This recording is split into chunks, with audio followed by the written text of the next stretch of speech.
Okay, so start. Now we have the Zoom, and even that I said I'm not going to do it, here I'm sharing with you the screen.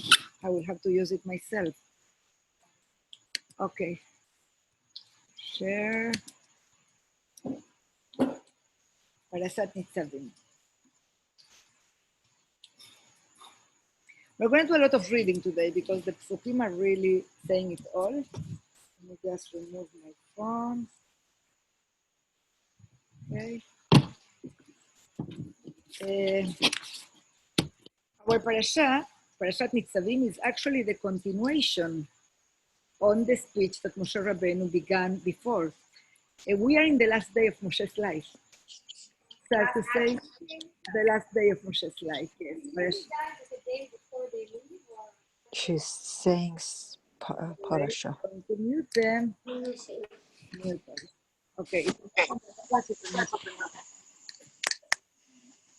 Bye.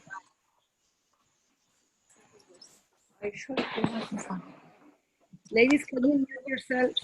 Sometimes you mute sometimes. I'm not mute them. Okay. Sweetie, let me give you one more. Really yummy. Who uses Don't it? call your mom because she's a teacher today. She doesn't like to answer the phone. Okay? Right. She's gonna come home about 12 o'clock. Not so long from now. Okay. Do you want to go? Whenever you are ready to go to school, Baba is gonna take you, okay? I'm not calling my mom and see if she's doing recess. Recess? Oh, you want to go? Okay, I'm muting one by one separately. Okay. Not many, I have 4 people.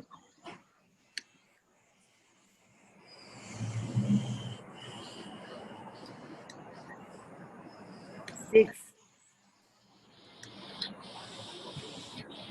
Okay, I'm not going, I don't know why. Kathy, can you mute yourself? Okay, I mute her. I'm muting one by one separately.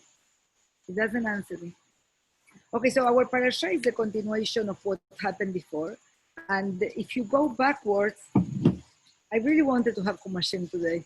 No, but I don't know. Isn't it better for you to sit in the text? I can just scroll. Everybody's good with, not everybody is using Sefaria.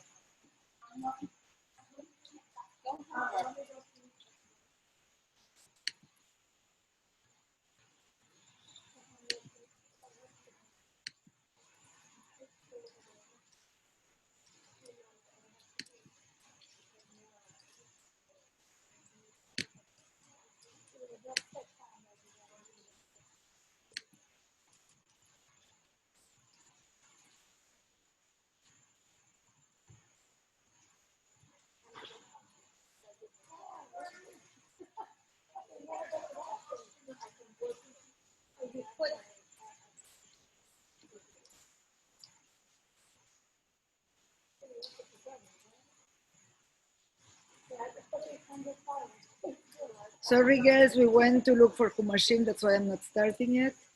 Be patient with us.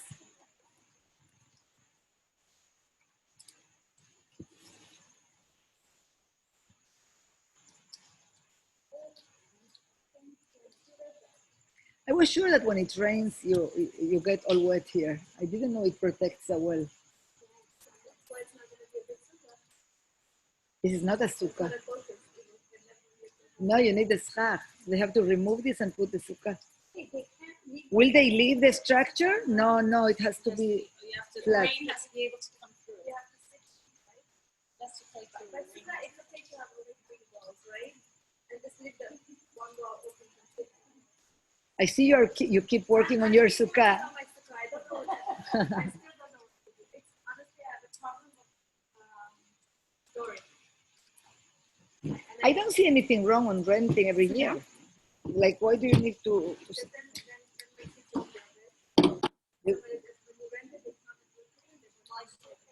everything they do? So tell them, I don't want you to build everything. Let them do the schach, the most important part.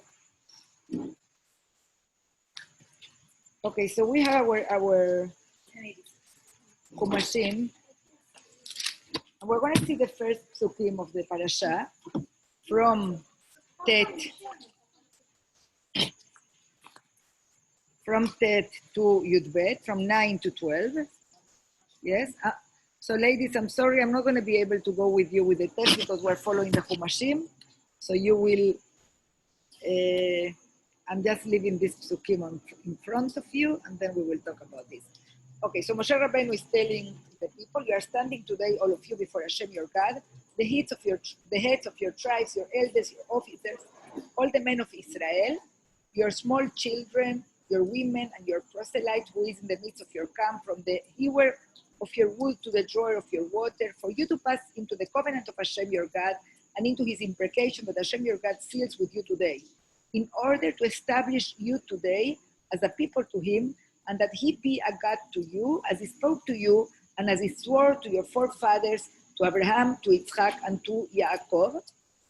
If you realize until Pasuk 14, not with you alone do I seal this covenant and this imprecation, but with whoever is here, standing with us today before Hashem our God, and with whoever is not here with us today.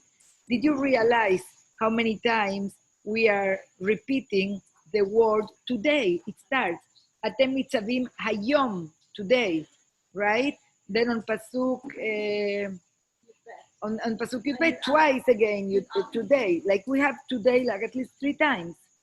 What is this day that Moshe Rabbeinu is speaking with Am Israel? What is the day that is speaking? Is an eternal. You both are following the opinion of Rashi. If you go to Rashi, Hayom,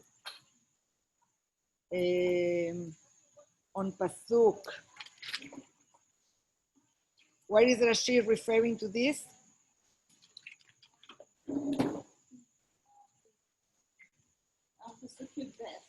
Pasuk Yudbet.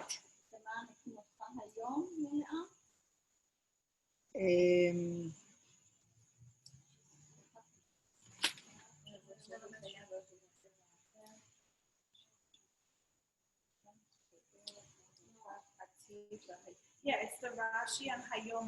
Hayom, on the first pasuk, Hayom, Kayom הזה שהוא קיים והוא מאפיל ומאיר, like today, that is a day that exists, כך העיר לכם וכך עתיד להעיר לכם, והכללות והיסודים, What Rashi is telling us, this day is any day.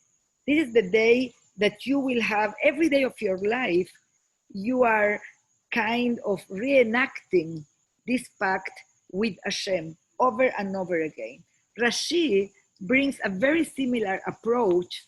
I wrote it to myself so I don't forget, on Parashat Yitro, on Shemot Yud Tet, you can find it in your Humashim, Shemot Yud Tet, when Hashem is giving us, the pact, right?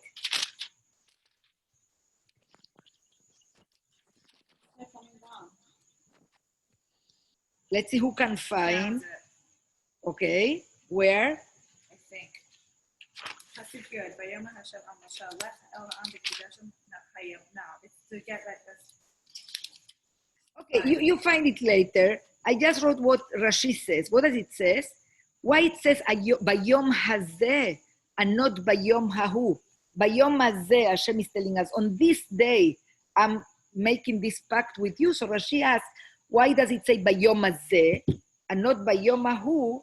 On that day, I created that pact with you. So Rashi says, so the words of the Torah will be new to you every day as if they were given that day, which means that Hashem wants us to feel this covenant, or Hashem giving us his Torah every day as it was happening. So we have this idea on this pact that Moshe Rabbeinu is reminding us today, Be'arvot Moav, that whatever is happening here is not happening only with the people present, as we're going to see in the Psukim later. We're going to read it later. This is forever. This is a commitment, not only for this generation, but also for the generation to come. The purpose is that you are going, what is the purpose of this covenant? Look at Pasuk Yud Bet. What is the purpose of the fact that Moshe Rabbeinu is telling, okay, everybody come, Atem Nitsavim Hayom, everybody standing here on Pasuk Yud Bet. Because you're going to be a nation. You're going to be, it's a two-way covenant. You're going to be his nation and he's going to be your God. Yes, yes. But what is the purpose of the covenant? למען אקים אותך היום לא לעם, ויהיו לך לאלוהים, כאשר נשבע לאבותיך. The covenant is that you will keep his Torah and mitzvot. That's the purpose of this covenant. This is the responsibility that Hashem is requesting from us, the people of Israel. Now, there is a big question here.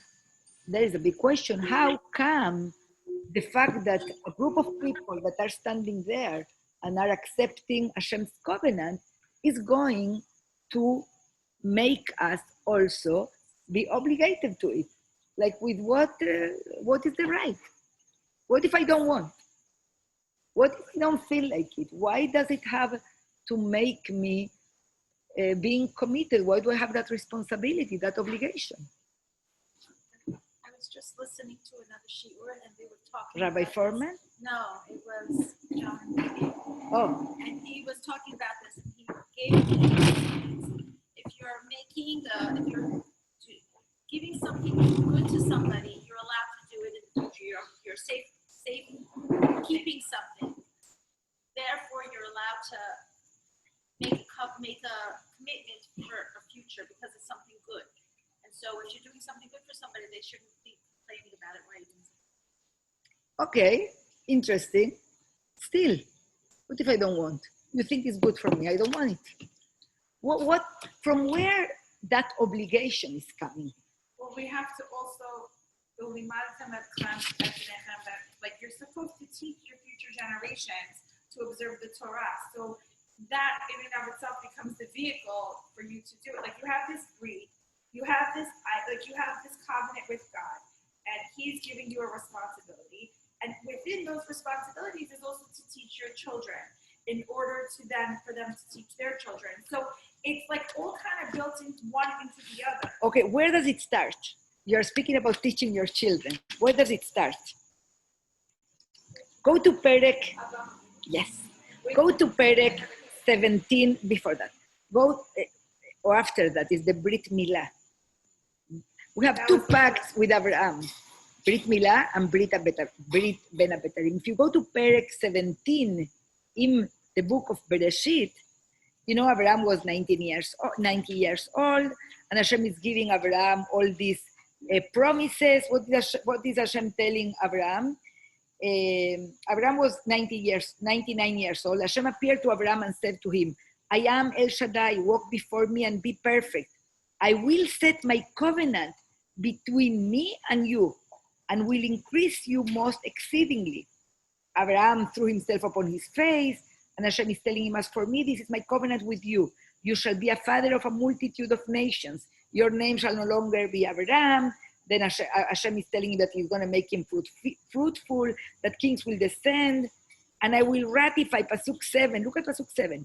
I will ratify my covenant between me and you, and between your offspring after you throughout their generations, as an everlasting covenant. So it starts there. It doesn't start here with Moshe Rabbeinu. To be a God to you and to your offspring after you. And I will give to you and to your offspring after you the land of your sojourns, the whole of the land of Canaan, as an everlasting possession, and I shall be a God to them. And then it continues, this is the Berit, and the Berit involves what? To do what? Brit Milah, right? We have to do Brit Milah. Now, this Brit Milah specifically is in the organ of reproduction. It's really symbolizing a commitment, not only with you, Abraham, not only with you and your son Yitzchak, but with their children. And I was thinking to myself, you know, every person, every Jew, every Jewish person, that today we can say that 99.9% of Jewish population keeps the mitzvah of Brit Milah. How amazing it is? And they don't think about that, but that action of doing Brit Milah is actually repeating this commitment of this pact between Hashem and us. And this pact, and I'm going to go back to what you mentioned before about giving us a gift, it doesn't, we need to remember the fact that it makes us obliged to the pact eternally has another side to it, that Hashem eternally is going to be protecting us, the Jewish people. So it goes two ways. It goes both ways. We cannot escape the fact that we need to keep the Torah and the mitzvot. This is who we are. This is what we became.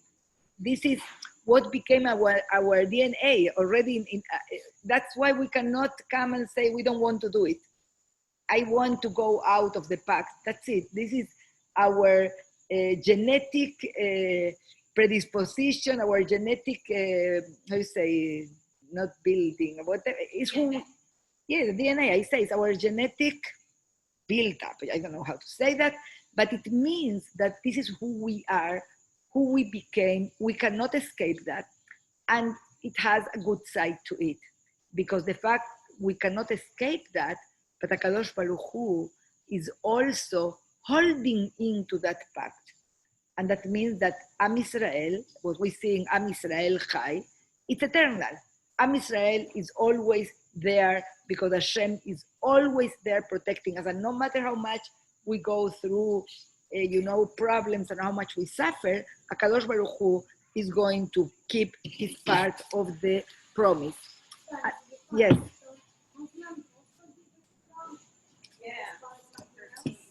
They also do the Brit Milah, but they don't, but they don't continue, because this is the beginning of the pact, but it continued. HaKadosh Baruch Hu continues with Yitzchak, with Yaakov, with the children of Yaakov. It did not continue with the children of Ishmael, because they didn't follow Hashem's commandment. They didn't choose to stay into the pact. Okay? Now, another interesting thing that is beautiful to see how the wordings, if we pay attention in the Torah, are going to give us this better understanding. So Moshe Rabbeinu is telling them already in last week's parasha, go to last week's parasha, at the end of the parasha, פסוק א' of פרק כ"ט, ויקרא משה אל כל ישראל ויאמר עליהם, אתם ראיתם את כל אשר עשה השם לעיניכם בארץ מצרים.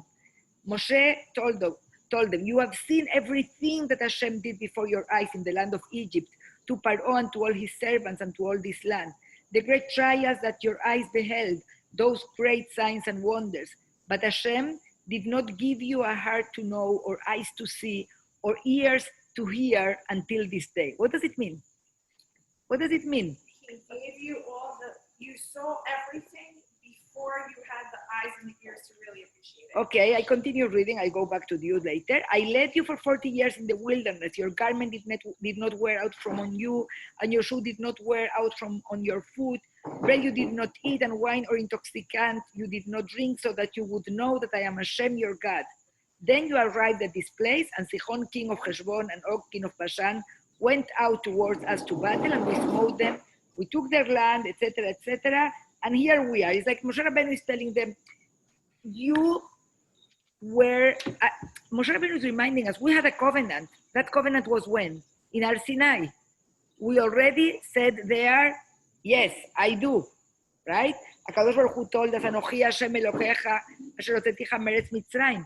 But Moshe is repeating to us here, but Hashem, you still did not give you a heart to know, or eyes to see, or ears to hear until this day. We had a heart, we had eyes, we had ears, but you know what it seems? It seems that we were not ready. We were not ready. It required from us to have a knowledge which means to be able to internalize what we are seeing, what we are listening, and it's happening only here. Those are not the next generation. But Moshe Rabbeinu is talking to us as the nation, the people, as the experiences that we are living in our relationship with Hashem. We were there in Har Sinai. We listened to Hashem. We heard Him. we saw the lightning, but it seems, and Moshe Rabbeinu is saying it in one sentence, that, and it reminds us all what Hashem did for you in the desert is because we needed all those 40 years to be prepared to internalize this message of Hashem and to be able to, that's why there is a second pact, Be'arvot Moab. Here, where we are about to cross the Jordan, Moshe Rabbeinu is a kind of repeating the pact that was already done in Ma'amad Har Sinai. We already committed to Hashem. We already made this pact. Okay, we are your nation, you are our God, but we know how we behaved during the desert and how much lack of emunah we had and how we were not prepared. So Moshe Rabbeinu is telling us that we only now on this day, we are prepared. Now, something interesting, you don't have to go now and look at that. If you want, it's beautiful to see. On the book of Shemot, Perek Gimel, Pasuk 7, Shemot 3:7, on the first time, when Hashem is meeting with whom? With Moshe Rabbeinu. Sorry, it's not the first time that Hashem is meeting with Moshe Rabbeinu. When Hashem is telling Moshe Rabbeinu that he's going to save the people of Israel, at one point, what verbs is Hashem using? What are the verbs that Hashem is using? 3:7. Here.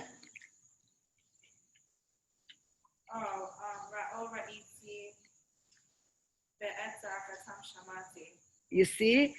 I see their suffering and I hear their cries. And Yadati is also here. Yadati, right. Where is Yadati? The same pasuk. On the same in the same pasuk, which means I know, Ra'or Ra'iti, I saw the oppression of my people, and their Tza'akatam Shamati, and their exclamation I heard, Ki Yadati et Machovav, because I knew their pain. It's so interesting that this relationship between Hashem and us, his people, has to acquire this level of connection where we see, we hear, and we know, and we understand. And that's how Hashem came to save us from Egypt. From that place of empathy, of connection, that's where we needed to arrive, and that's what happened at this moment when we are doing again the pact with Hashem. Now, who is here? Atem Nitsavim Ayom Kulechem Lifnei Hashem. What does it mean, Nitzavim? You're standing. Why is Moshe Rabbeinu telling us you're standing here? There are different mefarshim. Some mefarshim say this pasuk is being said to us after we heard what? What did we hear in the previous parasha? The brachot that were like this and the klalot. So what happened to us? Everybody was like terrified. What are we going to do? We're going to be all the time under this scrutiny. We're going to be panicked. We're going to get all these curses from Hashem. We cannot even stand. We don't know what to do with ourselves. So Moshe Rabbeinu is telling them, look, Atem Nitzavim Hayom Kulchem, you're all standing here. With all what we went through, with all what we made mistakes, with all the wrongdoings that we did, Hashem protected us and He is keeping us until today. So that's why He is telling them, Atem Nitzavim. Now another beautiful explanation to Nitzavim, do you know after Ma'amad Har Sinai, Moshe Rabbeinu, when he's going to seal the pact with the people, do you remember what he did? What he had to do? He took 12 stones, right? To make like a monument. How do you call in Hebrew monument? Matzeva Nitzavim. He took 12 stones, which is called Matzeva. What does it mean, Matzeva? That is, a monument means that it's always going to be there. That is standing there forever to symbolize something, to allow people to recreate the moment of what happened there. So what happened then after Ma'amad Har Sinai? Moshe Rabbeinu is taking the 12 rocks and is putting one for each tribe, standing as a monument to seal the pact that is going to be done with Israel. In this second pact, we are in a better place. Instead of putting matzevot, who is going to be standing, representing themselves are going to be the the people themselves are going to be standing as a monument that is testifying for this pact that is going to be eternal between HaKadosh Baruch Hu and us, the people. Okay? So at the beginning it says, Rashechem, Shiftechem, Ziknechem, Beshotrechem, Kol Ish Israel, which is the leadership.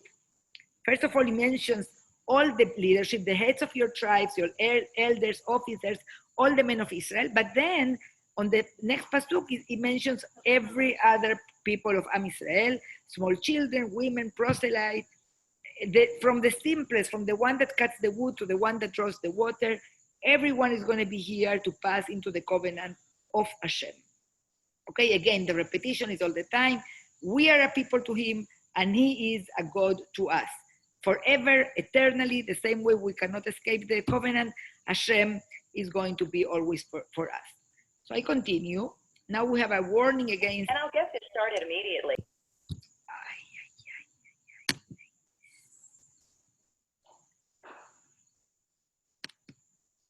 Something is happening with my ability to mute people, but now they're mute.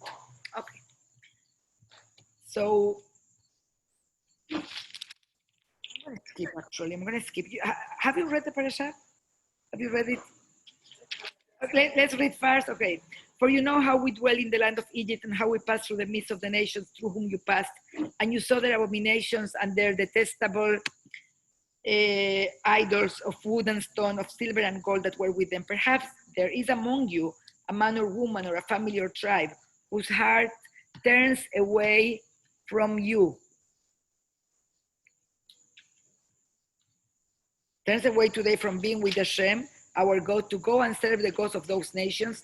Perhaps there is among you a root flourishing with gall and wormwood, and it will be that when he hears the words of this imprecation, he will bless himself in his heart, saying, peace will be with me, though I walk as my heart sees fit, thereby adding the water upon the thirsty. What does it mean? There is somebody that is listening to all this covenant that will say, it doesn't apply to me, not to me. You know, when some people, sometimes you see that it happened to me. Do you want me to do this for you? Because I'm not Shomer Shabbat. Can I do this for you? It doesn't apply to me. Some people think that they're not part of this. Yes? So Hashem is being very strict with this. Hashem will not be willing to forgive him, for then Hashem's anger and jealousy, I just want them to be able to see the psukim. Here, I am on pasuk 19. Hashem will never be willing to forgive, for Hashem's anger and jealousy will smoke against the man, and the entire imprecation written in this book will come down upon him, and Hashem will erase his name from under the heavens. Hashem will set him aside for evil from among all the tribes of Israel, like all the imprecations of the covenant that is written in the book of the Torah. And then the later generation will say, your children will arise after you, and the foreigner will come from a distant land. When they will see the plagues of the land and its illnesses with which Hashem has afflicted it, sulfur and salt and conflagration of the entire land, it cannot be sown and it cannot sprout, and no grass shall rise upon it, like the upheaval of Sodom and Gomorrah at Mount Zeboim, which Hashem overturned in his anger and wrath. And all the nations will say, for what reason did Hashem do so to this land? Why this wrathfulness of great anger? And they will say, because they forsook the covenant of Hashem, the God of their forefathers, that he sealed with them when he took them out of the land of Egypt. And they went and served the gods of others and prostrated themselves to them, gods that they knew not, and he did not apportion to them. So God's anger flared against the land to bring upon it the entire curse that is written in this book. And Hashem removed them from upon their soil with anger, wrath, with great fury, and he cast them to another land at this very day. So what is Moshe Rabbeinu telling us here? The Eretz, this land that you are going to it, sometimes is going to be cursed in a way that is going to look like Sodom and Gomorrah after the punishment. That land that was, Sodom and Gomorrah represented a land that was very fertile, very fruitful, very good. But whenever they sinned and Hashem punish them, it got all absolutely like burned, like how you say, sterile, no possibility to give fruit, the soul that we know, right? The soul that cannot bring anything. So this is how Moshe Rabbeinu is here describing how it's going to be Eretz Israel after the people, as we, the nation, sin with Avodah Zarah, and Hashem expel us from the land. Now, and the interesting it says is those nations, some nations, or those goyim that pass through the land, they're going to ask themselves, wow, why is this land so impossible to deal with, to work, to make it, to make it bring fruits? And they are going to come with their own understanding. This is because the people of Israel sinned, and this is because their God punished them. Now I was reading from this book, Parashat Pishra, Rabbi Moshe Gerlich, and when he refers to these psukim, he says that actually we had in history many instances that Goyim came, they saw this, and they thought that, but we have some of them that they wrote down about this. And they wrote down about how the land looked. For example, Mark Twain. Who is Mark Twain? The author that wrote Tom Sawyer. He was a very known author. So he came to Eretz Israel. He was passing to Eretz Israel in the year 1867, 1867. And he writes about his visit. I'm trying to translate from Israel. In one of the newspapers of his place, and he writes like this: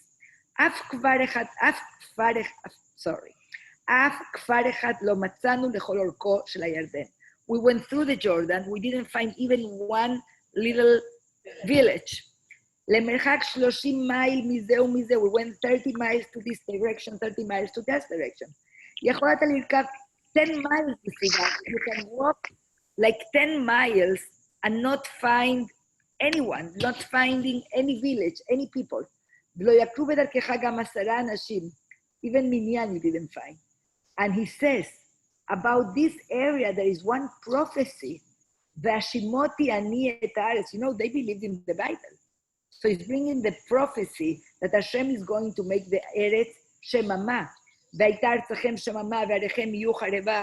your land is going to be desolated, that your cities are going to be destroyed. And Ish, he says, there is not one person. He said,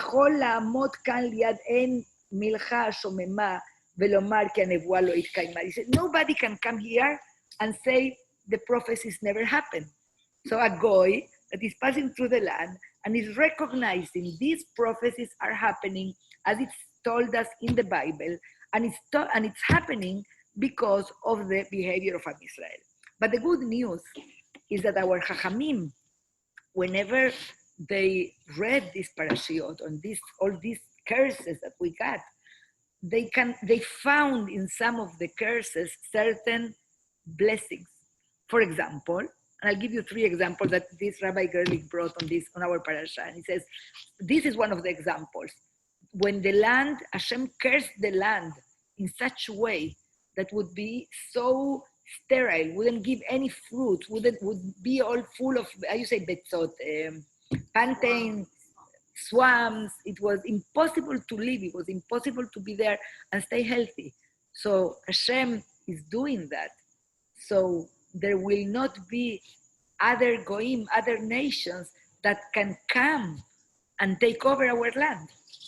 It's kind of, Eretz Israel is not responding to anybody.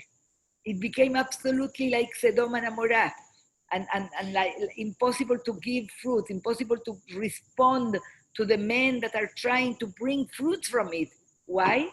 Because as much as Hashem is punishing us and is sending us to exile, is telling us, your land is also going to be separated and waiting for you until you come back to the land. So that's one of the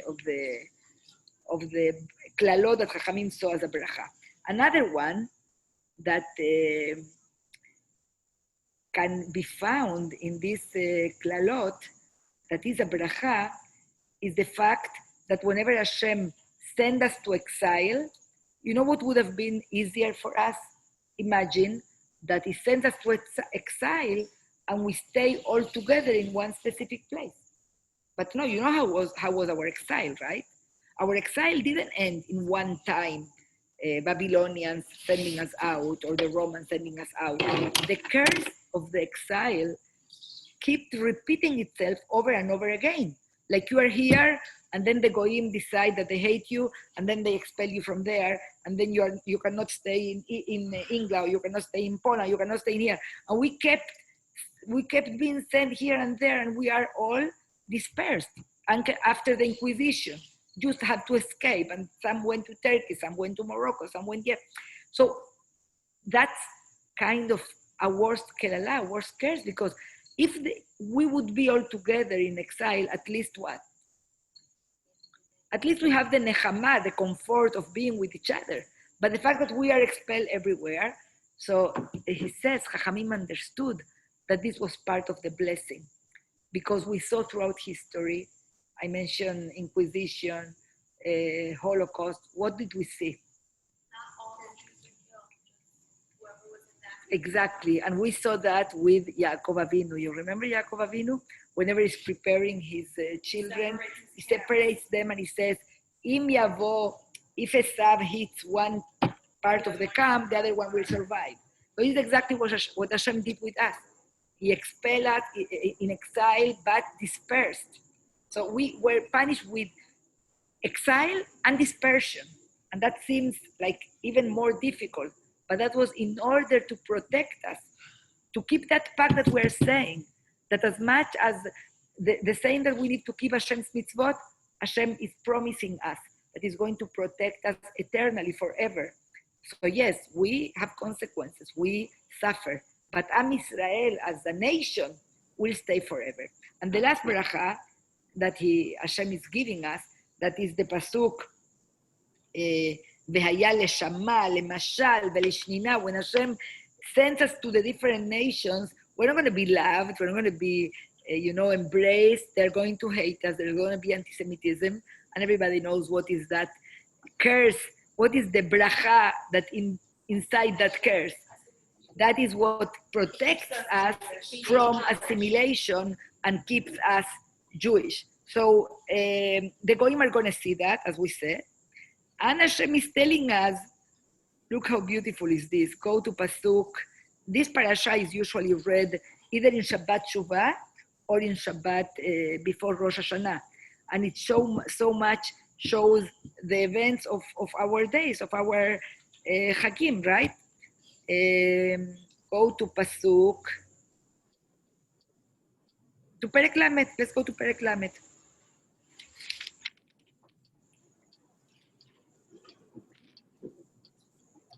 Ve'aya. And it will be that when all this come upon you, the blessing and the curse that I have presented before you. Okay, let me give them the psukim, sorry. We are reading Perek Lamed. That I have presented before you, then you will take it to your heart among all the nations where Hashem your God has dispersed you.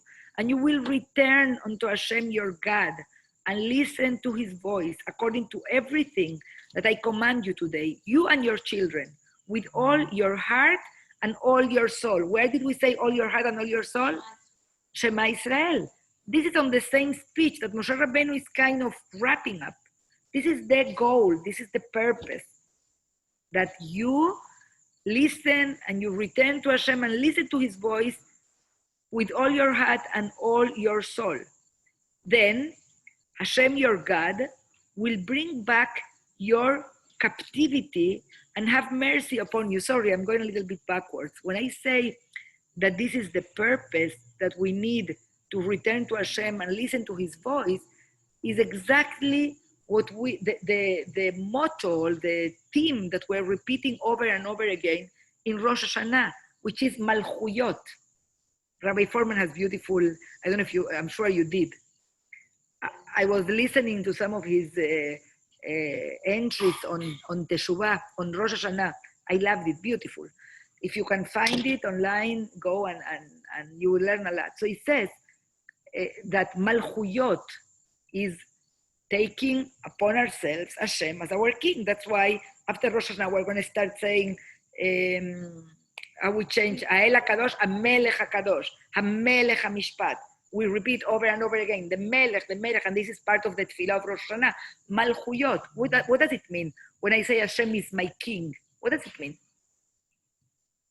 It means that my life is dependent. My life depends on him, but also it depends that Hashem is my boss. Yes, he's my boss. That I need to obey his commandment. That the fact that he's my king affects every single moment of my life. Everything I do, I need to think, oh, this is what Hashem wants from me. What did he tell me to do here? Oh, I cannot speak Lashon Hara. Oh, I cannot take. Or I cannot, he is looking, he is watching. I need to obey to him. That is not only in Rosh Hashanah. That's exactly what we do every day when we say the Shema. When we say the Shema, Shema Israel, Hashem Elokeinu, Hashem Echad, we are accepting all Malchut Shamayim. We are saying Hashem is my boss. I believe he's one, but he is my boss. I need to obey to what he says. So here, what will happen if we return? What does it mean return? Teshubah, into Hashem your God and listen to his voice according to everything that I command you today. I'm sorry I'm repeating, but it's so important. You and your children with all your heart and all your soul. Then Hashem your God will bring back your captivity and have mercy upon you. And he will return and gather you in from all the peoples to which Hashem your God has scattered you. If you dispersed, will be at the ends of heavens. From there, Hashem your God will gather you in, and from there he will take you. Hashem your God will bring you to the land that your forefathers possessed, and you shall possess it. He will do good to you and make you more numerous than your forefathers. Hashem your God will circumcise your heart and the heart of your offspring to love Hashem your God with all your heart, with all your soul, that you may live. So we're speaking here about the Teshubah, but it's not only a personal Teshubah, it's actually here a national Teshubah. Our Teshubah as a nation involves us remembering Hashem, and then Hashem allowing us to come back to Eretz Israel. It goes together. The concept of Tzionut is a concept of Teshuvah. And there is a connection. You come back to me, I bring you back to Eretz Israel, to the land that I expelled you from there. And Hashem will place all these imprecations upon you, and all these punishments that I gave you, now I'm going to punish who? Your enemy. All these imprecations upon your enemies and those who hate you, who pursued you. You shall return and listen to the voice of Hashem and perform all his commandments that I command you today. Hashem will make you abundant. You will have prosperity in all your handiwork, in the fruit of your womb, the fruit of your animals, the fruit of your land for good, when Hashem will return to rejoice over you for good, as you rejoiced over your forefathers. When you listen to the voice of Hashem your God to observe his commandments and his decrees that are written in this book of the Torah, when you shall return to Hashem your God with all your heart and all your soul. Beautiful to see. I think you're going to enjoy this. The Haftarah that we read in Rosh Hashanah, the second day of Rosh Hashanah, is in the prophet Yirmiyahu. Rabbanit, I'm sorry, Rabbanit, I have a question about something you said earlier. Can I ask before you move on to this, please? As long as you drive carefully, yes. So how do Chazal, because we also know that there's places in Tanakh where it says that if the Jews are living there, the land will be fruitful, versus if Goyim are living there, it will be desolate. Like, and we've seen it in recent history when Eretz Israel was owned by Arabs, it was disgusting, and now Baruch Hashem, under Jewish sovereignty, it's flourishing, Bli Ayin Hara. So is there somewhere else in Chazal that this disparity is dealt with? But that's exactly what we just said, not Chazal. The Torah is saying it. I don't understand your question. But it's not necessarily that right now all the Jews are behaving and have done tshuva, and that's why Eretz Israel is flourishing. I think that we are in an excellent place. Read Tanakh, read Melachim, read Shoftim, see the behavior of the nation.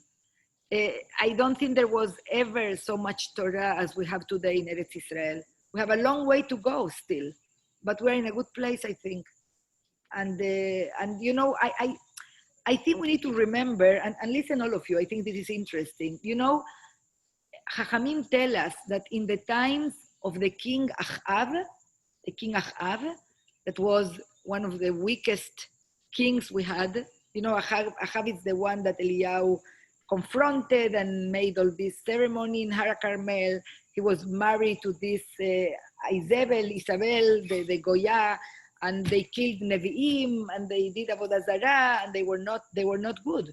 But what do our Chachamim tell us? That in the times of Achav, whenever they went to war against the enemies, nobody would die. They would come back all, you know, safe and healthy. In the times of David HaMelech, that was a tzaddik, there were much more loss of life. And Chachamim understand why. Because in the time of Achav, everybody was united, and in the time of David HaMelech, there was much more, division among the people. What do I want to tell you with this? I'm not telling you today we are united or there is division, or I just say that we don't know what is the way that Hashem judges us. We don't know how He measures. Today there is so much chesed in Am Yisrael.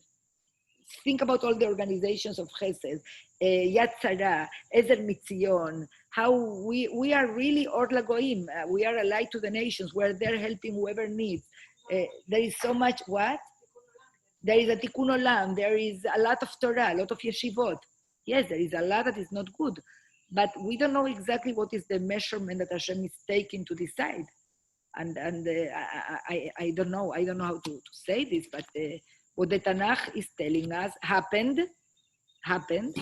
The land, the people were exiled. The land was desolated, and the land was not responding. Actually, what you said is a proof to what we read. The psukim that we read happened, actually. It really happened. Israel, when Shavet Zion, when the people came back to Israel, they found an absolute sterile land, desert, Shomema, with no, you wouldn't believe that we will be making that place so flourishing and so fruitful, and for sure that happened with the blessing of Hashem. So I think that we need to get to accustom ourselves to also see how much positive we still have in Am Yisrael, in Eretz Israel. And I think there is a lot. Again, we need a lot to go. We still need to go. Is it possible that they don't be warned about?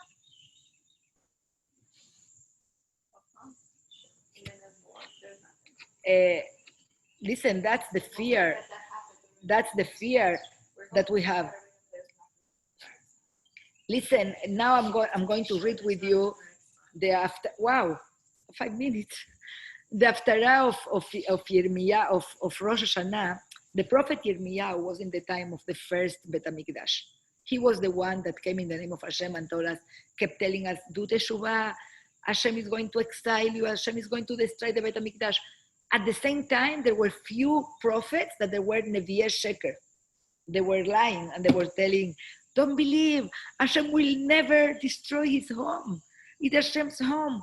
Don't believe him. And people wanted to kill Yirmiyahu. Then at the end, we were exiled. The Bet HaMikdash was destroyed.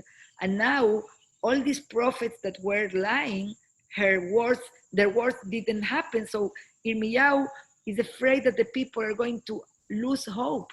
They will think that this is not going to come back again. So if you want to look in Sefaria in your phones, in the Haftarah of Rosh Hashanah, we read from Perek Lamed Aleph 31. But if you go to Perek 30, Hashem is speaking about, Yirmiyahu is telling us, Hashem is going to return Yehuda, is going to bring you back to Eretz Israel. Look, Pasuk, are you with me with the Pasukim? If not, I'm just going to read Pasuk. What does it say, Pasuk Gimel? Can you read in English? English, for days are coming, declares the Lord, when I will restore the fortunes of my people Israel and Judah, said the Lord, and I'll bring them back to the land that I gave their fathers fathers, and they shall possess it. Okay, read 18. Pasuk 18. Okay.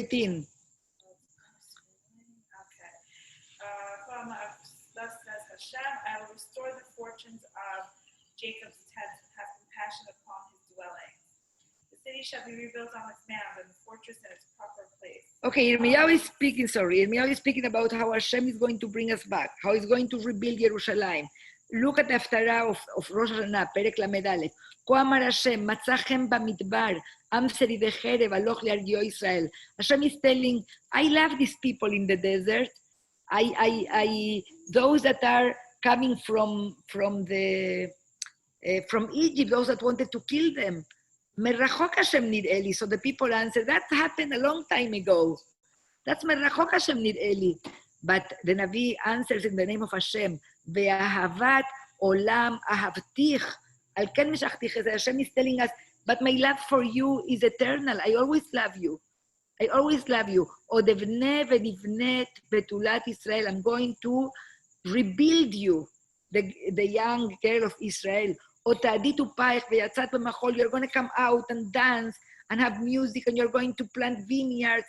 So the Navi is really speaking about us, the people of Israel, coming back to the land of Israel. And this is what the Torah is telling us. When we do Teshubah as a nation, Hashem will bring us. I'm going to finish the class with these psukim that are coming later. That's beautiful on Aliyah Shishi. Ki hamitzvah azot, asher anochi metzavecha hayom, lo nifleti mimecha velo rechokai. This mitzvah that I'm telling you to keep, many people are going to say, wow, it's so difficult. This Torah is so difficult. I never studied, I never learned, I never did. So Hashem is telling us, lo nifleti mimcha. This is not something that is hidden from you, and it is not distant. Lo b'shamayim hi lemor. It is not in heaven for you to say, who can ascend to the heaven for us and take it for us so that we can listen to it and perform it? Nor it is across the sea for you to say, who can cross to the other side of the sea for us and take it for us so that we can listen to it and perform it? Rather, Moshe is telling us in the name of Hashem, the matter is very near to you, in your mouth and in your heart to perform it. This Torah, and this is so important to understand it. When Hashem gives us mitzvot in the Torah, is because we can perform them. There is nothing that Hashem is asking from us that is absolutely impossible, absolutely difficult. And sometimes it seems like a very, very, very difficult, goal. So Moshe is telling us, don't look at it as something that is so far from you and that you need somebody to help you. It's close to you. So what does it mean? How do you understand this pasuk? You're able to keep it as your eyes are open to it, it's always there. It's about, like, I always like to say it to, like, my friends, like, you either have your switch on or your switch off. And if your eyes are open to it, your mind is open to it, it's all around you, and you can bring it into your everyday life. But if you're going to distance yourself from it and you're going to make it as unattainable, then it becomes much more difficult to get there. So you speak about attitude. Beautiful. If I want, I'm going to be able to. Who else? It's accessible. It's accessible. Why? Some people can say, oh, I can't. How can you convince people that this is accessible? The Chumash is translated into, like, basically every language. Like, if you don't understand Hebrew, you could read it in any language. Oh, you mean that especially today more than ever? It's so easy. You want to study, you listen to a recording, you find articles, you have 1,000 shurim. So many rabbis. If you can do it, I can do it. You want it. And you have to say, this is what Hashem, there's a will, there's a way. Yes. You know that Hashem, Moshe in the Pasuk, we read it very fast on Pasuk Vav, it says, Umal Hashem Elokecha et levavecha. And Hashem will, lamul, is to make Brit Milah in your heart. So what does it mean? Maybe like if God sees that you really want to be able to do it badly, He's going to make it easier for you and help you. Okay, that's exactly what it is, but how is this concept meaning that? It's kind of telling us you don't need to be a different person. You don't need a new heart. It's your heart, that heart. The only problem is that your heart has like a layer, like a foreskin.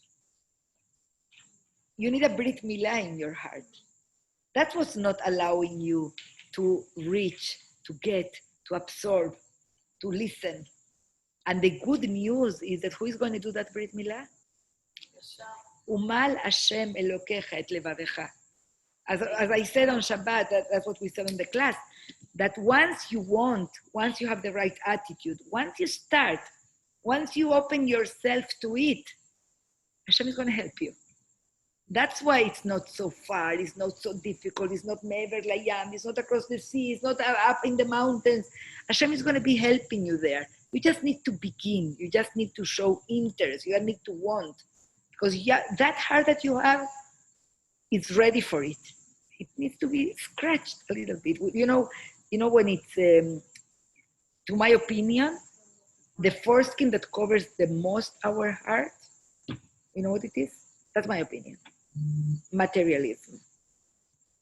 That's what makes us insensitive to all the layers of insensitivity, to others, to help others, to be sensitive to the words of Hashem, to listen to the Torah, because we are so I think that materialism is so much against what the heart is. Heart is all, to be genuine, to be without nothing that will be stopping you from seeing the other and understanding and absorbing the Torah. Yes.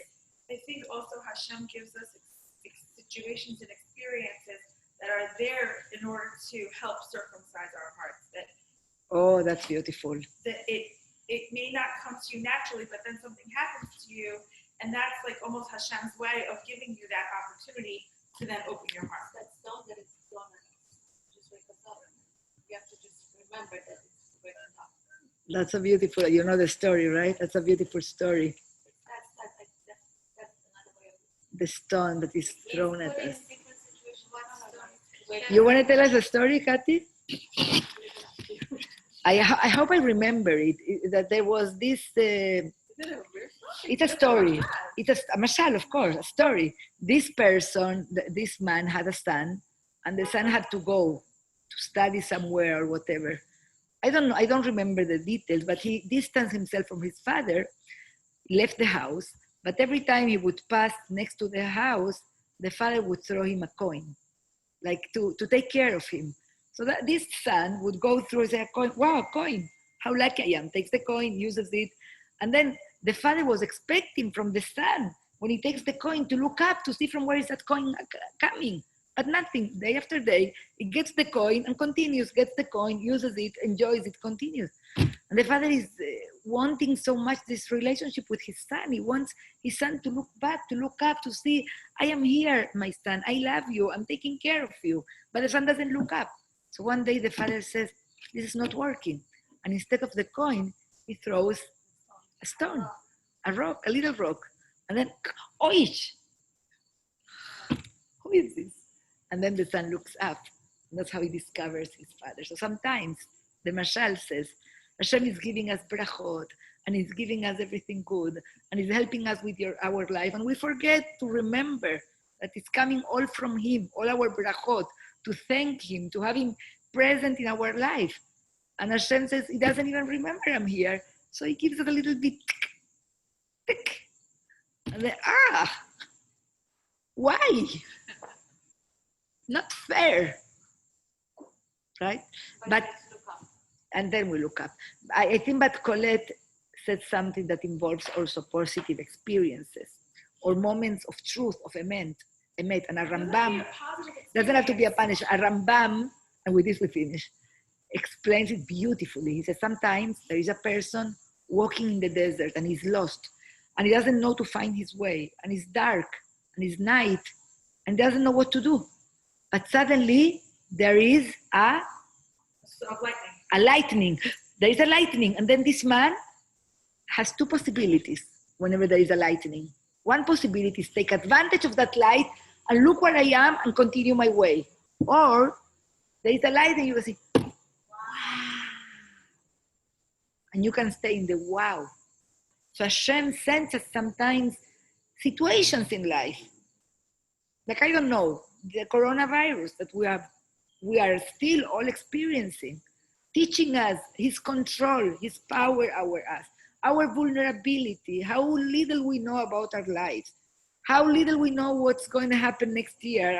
I hope the presentation will write us all in the book of life. Like we can take the experience and learn and understand what is important, how to lead lives of meaning and what to do with our life. We can say, Corona, I remember this, I remember that, it's the Zoom time, and just make fun of it and let it happen and go back to everything.